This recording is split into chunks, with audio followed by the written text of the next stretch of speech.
Never fear, your TokuHero is here. For my first review video ever, I am reviewing the classic Mighty Morphin Power Rangers 1995 movie.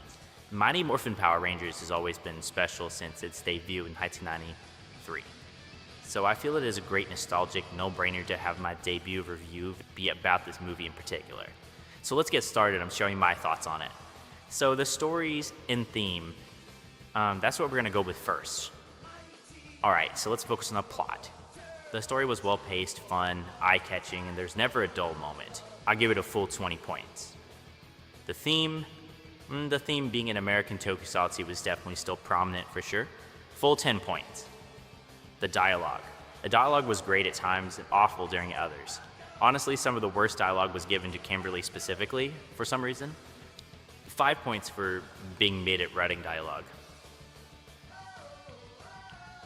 The plot is by no means perfect, but it is great for what it is. I found myself captivated at seeing it again after all these years. Let's move on to my thoughts about the technical, artistic execution, okay? Alright, so the direction. I think the director's vision was definitely achieved here and then some, you know? All of it was carefully done and filled with love, so full 10 points. The acting's come a long way since the TV show's first few seasons, I like to think. The movie really seemed to have the actors, give it more of their all, and best performance I've seen in a long time, ever at that time. Only certain moments where some of the acting a bit awkward or stiff, so 8 points. Cinematography, okay, so cinematography, the lighting was very vibrant at times and dark in others, but that's not bad. Lighting sets the mood for most movie scenes. I think the lighting did just fine to convey the emotion of the scenes 90% of the time. Some of it I feel needed better lighting. Like the camera work was more phenomenal, of course, but some of the fight choreography choices were a bit much or too silly. It kind of almost takes away from the amazing fighting that did take place. Like the excessive flips, weird jumps, unnecessary effects during certain attacks were just not needed, dude. I get they were appealing to kids, but they hammed it too much for them when they would have loved the movie regardless. Also, the sound effects, awful, comedic, out-of-place sounds. 16 points. Editing. Everything was great. Again, other than the sound editing, some of the lights and choices in the quick cuts were alright, but overall great. 4 points. The music, okay, so the music in this movie, hands down, was absolutely wonderful. Each musical placement set the vibe and matched the moments all too well. 20 points. The set design and costumes. Oh, the set design and costumes. The set design honestly blew our mind. All the locations were great. The handcrafted stage prop areas looked clean, realistic, absolutely menacing in the best ways. Or at times amazingly beautiful, honestly. Every costume looked great quality-wise, except for a few characters, but I'll touch on more of that later. 34 points. Now let's move on to the impact and entertainment. The entertainment value that this movie has is definitely entertaining. No debate there whatsoever, okay? It's emotionally impactful, however, that's a bit 50-50, because at the time of release, no. I don't think it's very emotionally impactful at all. Only during Zordon's possible death moments, and then was there ever any emotional value in seeing the film, in my opinion. But nowadays, the emotional nostalgia of seeing it is definitely strong, hence my 50-50 statement, 30 points. Alright, so here are my other notes on this movie. Now we've reached the part of the video where it's going to be a little bit more relaxed and less boxy or stiff. This is the time when I just kind of kick back, relax, and talk to you about more of my personal notes other than the clear-cut and dry professionalism I present myself with before this moment. Okay, so the other note section. The command center being more updated and different is cool but weird. I like the fact that it's, full of vibrant colors and intricate sci-fi details and whatnot, but it just, man, I don't know how to explain it. It's a weird transition of seeing it so dark and mysterious in the TV show, and then seeing it in this weird new light, literally and metaphorically, in this movie all of a sudden. It's kind of jarring, Like, why has the command center looked so different than what I remember, what I just saw previously? You know? Zordon, he seems to be lying in some bed of crystals in on another dimension, and like, what's up with that? And it looks like life support. So is it like a bed of Zeo crystals? I think so. Zeo crystals are full of grid energy, and sometimes grid energy can be life energy. So maybe Zeo crystals. That's interesting. Head canon / fan theory of mine that you guys can ponder on if you want. All right, the next note. Alfred being updated and different feels off. Well, and you guys looked at him in that movie, like really looked at him, like just paused and looked at how he looks. It's different for sure, like most people in this movie, but oh, it looks so bad. Like there's just bulbous lumps in certain places I don't think should be there, and he looks a little too busy, but not busy at all. His colors are weird, and oh man, they really didn't avoid dirty. He looks ugly. I guess the ugliest Alpha design of all time. I love the 2017 design more than that one, honestly. Hot take, I'm sure. Anyway, the pig monster. I noticed there was a pig monster. Was he even in the TV show? Someone tell me in the comments, because I don't remember him being in the TV show ever. If so, what season? It name dropped the episode that he shows up in fact. I'm not talking about Pudgy Pig either. I'm talking about the actual hog pig monster that's in this movie. It's a 1995 movie. Anyway, where's Finster, Babu, and Squat? Finster, Babu, and Squat should definitely be here, I think. But they're not. Goldar's here, Rita's here, Lord Zed's here, this weird pig guy's here. But you know who's not here? Fucking Finster, Babu, and Squat. What's up with that? Forgive my colorful language, but I'm just being real here. This is the unscripted part of my review. This is the more real version of me you'll hear. Like I said, it's just the more raw version of me. Moving on. I'm just concerned. Well, I don't understand where Finster, Babu, and Squat went. Are they just on the moon? Well, no, because we see them on the moon. So not on the moon. Did they die? Did they not exist? What the hell's going on with that? All right, next note. Lord Zed knew Ivan Ooze. How? Yeah, that's a good question. Guess what? The movie doesn't explain it. How does Zordon know Ivan? Apparently they've encountered each other before, and Zordon locked him away like he did Rita, but in an egg instead, for 6,000 years. Why? How? When? I don't know. Movie doesn't say. That's actually kind of a running gag with Saban. It's a lot of, I don't know, I'm not going to tell you either kind of thing, Alright. I hate Goldar. This movie. I hate the way Goldar's helmet / head looks, okay? I can't. He looks bad. He looks like an action figure trying to talk in a live action setting, and that it just doesn't look great. And I've seen action figures in a live action setting for Power Rangers, the old Zords in the TV show, and they look way better than he does in this movie. They did my boy dirty as much as they did Alpha. It is the worst Goldar of all time. I was okay with the Rita recast. She did fine. I love Lord Zed's armor, by the way. I absolutely dig the new design for Lord Zed. He's redesigned and redefined this movie, and he looks crisp, he looks clean, he looks menacing, and ready to squash some Power Rangers. I love how he looks in this movie.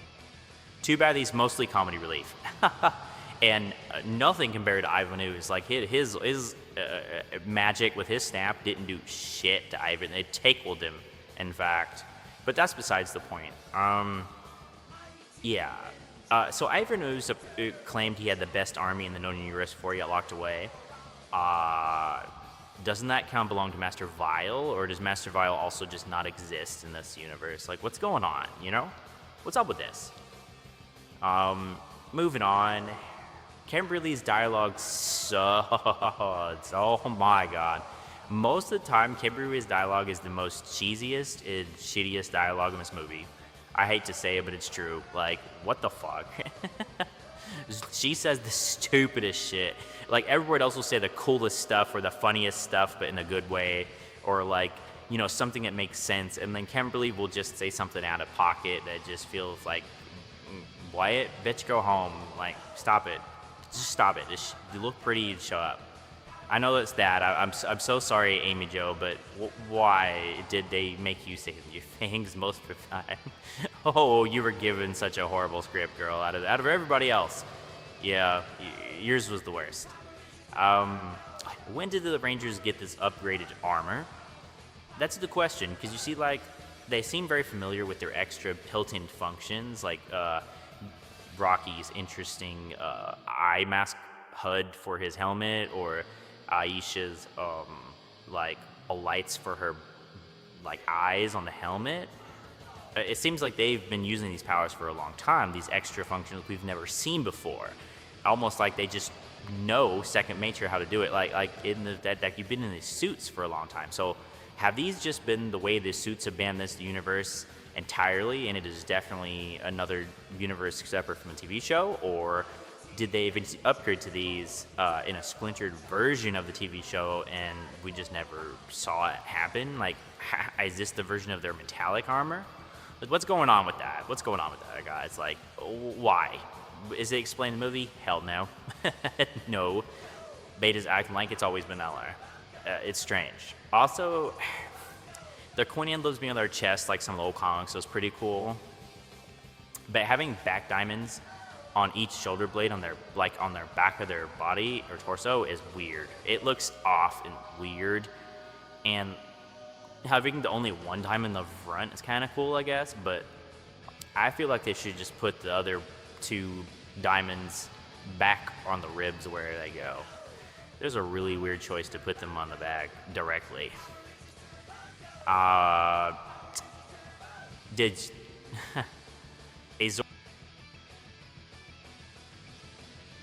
of sickness, old age, like what happened? Injury. So long behold, guys, lo and behold, the movie doesn't say. It may say at some point when a certain character named Dulcia reveals that might be a plot point, which at some point in the movie, okay, for context, Dulcia says she can't leave the planet she's on because she'll start to rapidly age and die like Zordon. So I guess that's my answer, like he's dying of rapid aging. But it also raises more questions and doesn't answer my question. Because what do you mean he's rapidly aging? Why? What the hell? What's going on? Why? You know? Who knows? Comment down below you guys' theories. Okay, so Lord Zed's upgraded base, who looks so awesome. I don't know if you guys ever just stopped to like look everywhere else around the room other than the throne and the characters in the room. That shit on that moon base looks sick. But those props were hand carved, and you can tell, but in a good way. It was great. Oh, I cannot hype enough about how great it looked. Alright, so Dulcia, is she a Green Ranger? I don't think so. I think she just has a certain color to stand out that the other Rangers don't have to make her stand out in the moment. Give her some vibrance, you know? Film nice. How does Zordon know her? No one else. Why is she rapidly aging if she leaves the planet she's on? No one else. Comment down below your guys' theories. Like, as much as I can say she's hot and she's random and I've never seen her before. Why? You know? Does she fight really good though in that scene she's in? Hell yeah. She got great acting? Oh yeah. You know? Her kiss. The frog situation was very endearing. Like, I like her character. It's just, there's too many questions, not enough answers. And how low she knows Zordon? When did he ever run into her? What is up with this random lore dumping that never happened? Do you know?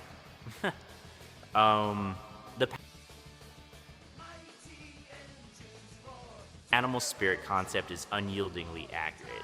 What do I mean by that? Well, okay, so Dulcia says and I quote, Very deep within each of us is an animal spirit. she says like it's within like certain people, like only certain animals, only one is within each person ever, okay? And she's trying to bring forth those animal spirits, okay? She's basically saying Tommy and them only have one animal spirit deep inside than everyone does, okay? Now, there's other Power Ranger seasons, even all the way into the Neil Saban era that does this concept is Jungle Fury, for sure.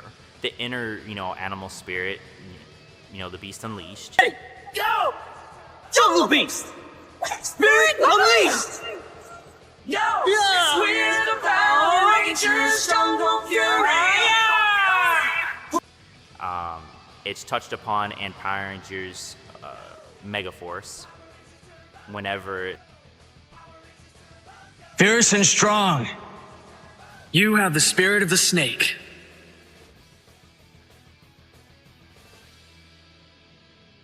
Nice. Brave and resilient. You have the spirit of the phoenix. Master Casey, spirit of the phoenix, spirit of the snake? I've been trained to see your animal spirits. I'm a Paishwa master. There is like multiple instances basically where consistently your animal spirit is what it is. I think that's really cool that that piece of lore has remained consistent in canon. And I like that, honestly. I think it's really neat. They should never retcon it.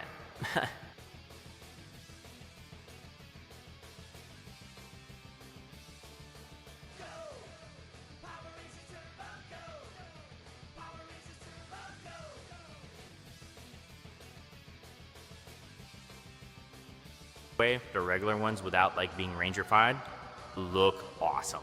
They look like exactly the same way and they did the TV show, but better quality. So good. So much better. Using real props for the Dino Bone Guardian that they fight randomly, that Tommy pulls like the bone out of, was pretty cool. I like that. I'm so glad it wasn't a really terrible CGI monster. I'm sure they use some CGI here and there in between the scenes with the props of it, but it's mostly just a giant prop. Ivan Ooze plus personal magic equals machines working. So I noticed Ivan had to actually pump ooze into the machines he was building, right? And then like ignite the ooze with his magic, his personal magic, right? And I'm wondering if that's because he can't just magic the machine himself without the ooze.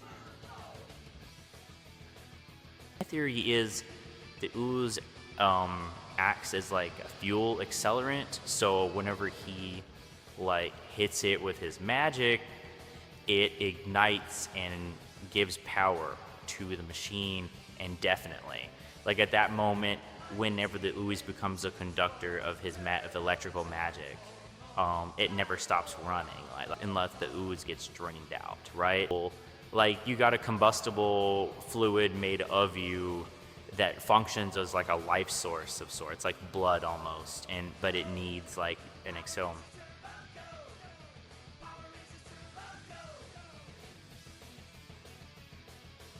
To charge it up for it to actually have purpose, right? That's actually really weirdly neat. What else? The fossil warriors are really cool. Like I like the fact that they came out of the walls the way they did. That was super sick. How the weapons just kind of came down and then like the real ones popped back up into their hands and they manifested out of the ground. I was like the wall rock. And it looked like fossilized dinosaurs with like metal armor. It was really cool. But like, who put those there? Like, who put all these weird traps in? And why are they willing to kill people to protect the Ninjetti spirits if the people they're trying to kill obviously are already Ninjetti? Like, they already have the Ninjetti suits. They had the power coins in the chests. The power coins literally match the actual like totem. So why would they still try to murder you, right? It makes no sense. I feel like they would look at you and be like, oh, you're the chosen one. Step right this way. And anyone else who wasn't, didn't murder them. But why? What is happening with that? Also, why haven't Jedi spirits on the totem exactly what the Rangers need? Like, are they part of some kind of like ancient prophecy they weren't told about, or what? That's just kind of weirdly convenient and makes no sense, because how does it know who has those animals? Would it show up at the right time? Or I don't know. Maybe I'm thinking too much into it. You guys can comment down below what your theory is. All right.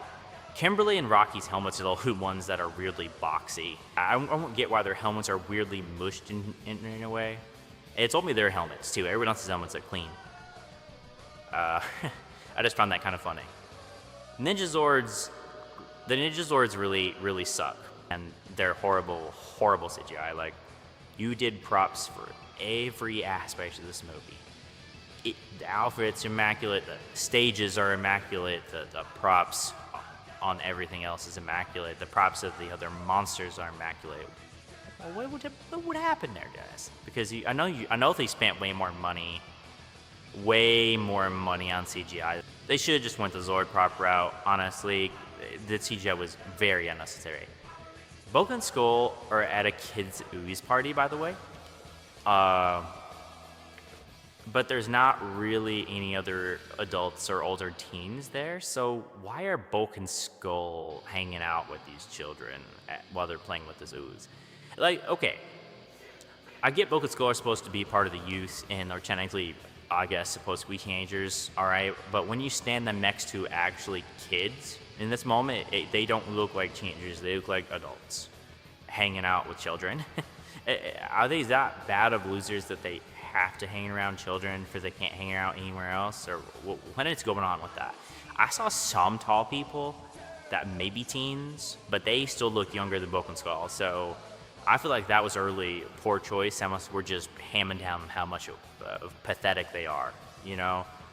I know that the plot point demands them to be there so they can save the day with like when it comes to the parents with the kids, but it just feels weird. You know, it's really weird, guys. Go hang out somewhere else, please.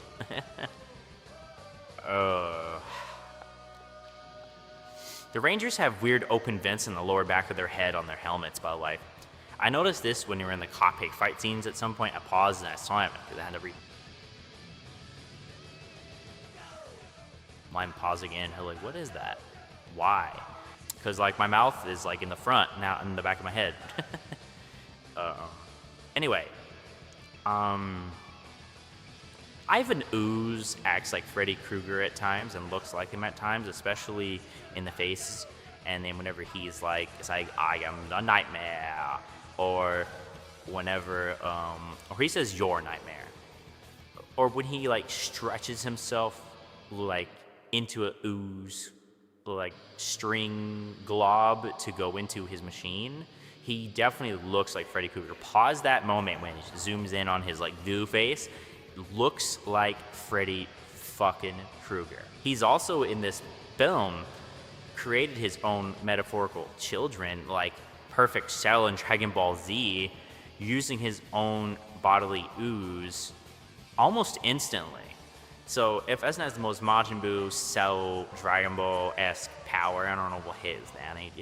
His ooze is even able to like corrupt and take people's minds over. He's a crazy wizard with Majin Buu, Freddy Krueger powers.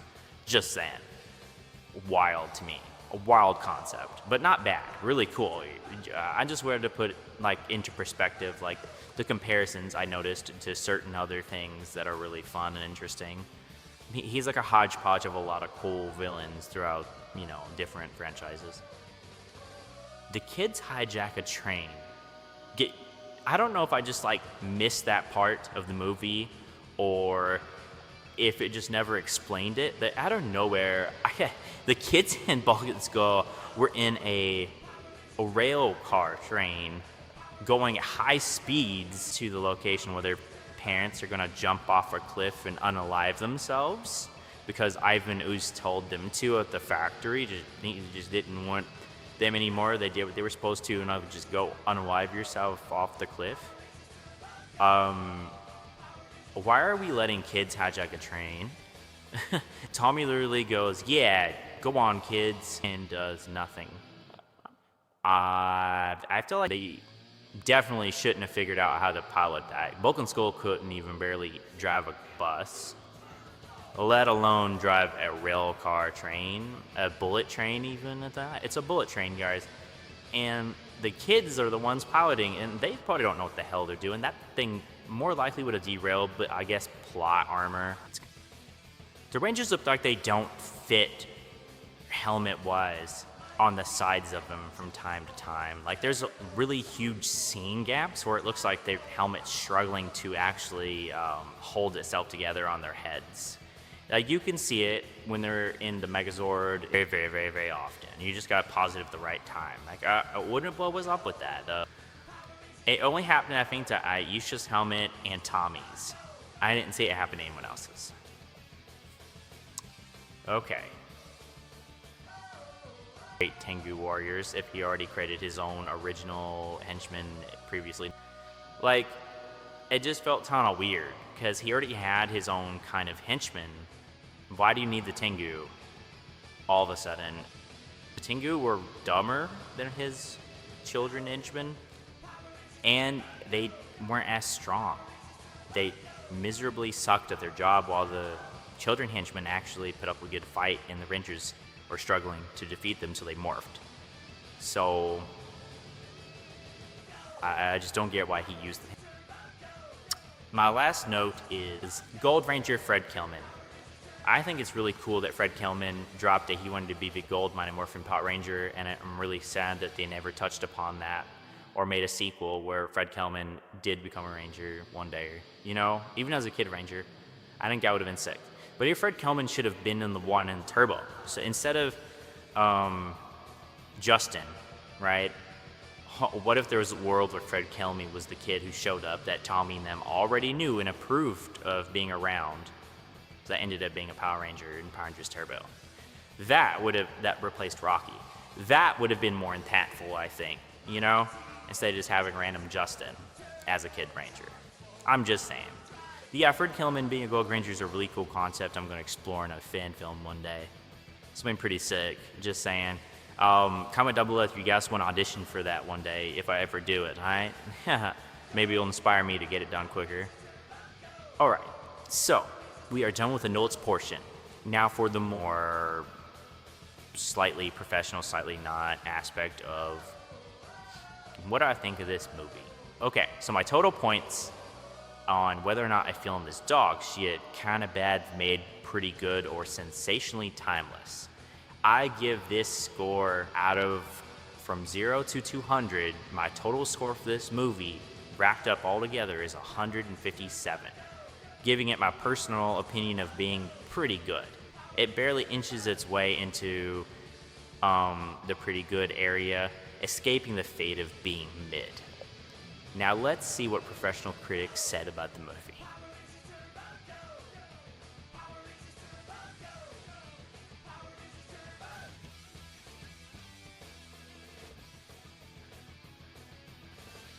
Anyway, here it is. What to say about the movie? So there's a fan from Rotten Tomatoes, Micah K. This was June 15th of last year. She gave it a 5 out of 5. She said, I grew up with the original Power Rangers, and this movie will always have a special place in my heart. I love the cheesy humor, action scenes, and movie soundtrack.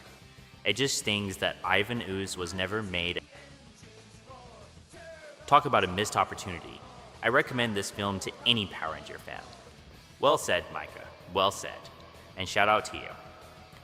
Alright, the next thing we're going to talk about is Tall Guys In on Reddit. He did this review 3 years ago. He gave it a 3 out of 5 stars. He said, the soundtrack rips. The new suit looks great. The action up till the final fight is really well done. Ivan Ooze is a fun villain. The subplot about the kid is boring and takes away from the Rangers, and the finale leaves a lot to be desired. Okay, that's a valid assessment, I suppose. It's kind of a mixed bag, but I get it. I can see the vision of that statement. I deem this movie extremely underrated, honestly. Most gave it harsh criticism, and some did not, but honestly, it's really not that horrible of a movie, okay? It's pretty good, alright? Thank you so much for watching. What movie or show should I review next? Recommend any films of Toku that I could maybe review? Put it in the comments down below. I have fun making this video, and seeing this movie from my childhood yet again. Do you agree with me? Disagree with me? Which one, you know? Comment down below as well. Stay safe, and always, henshin!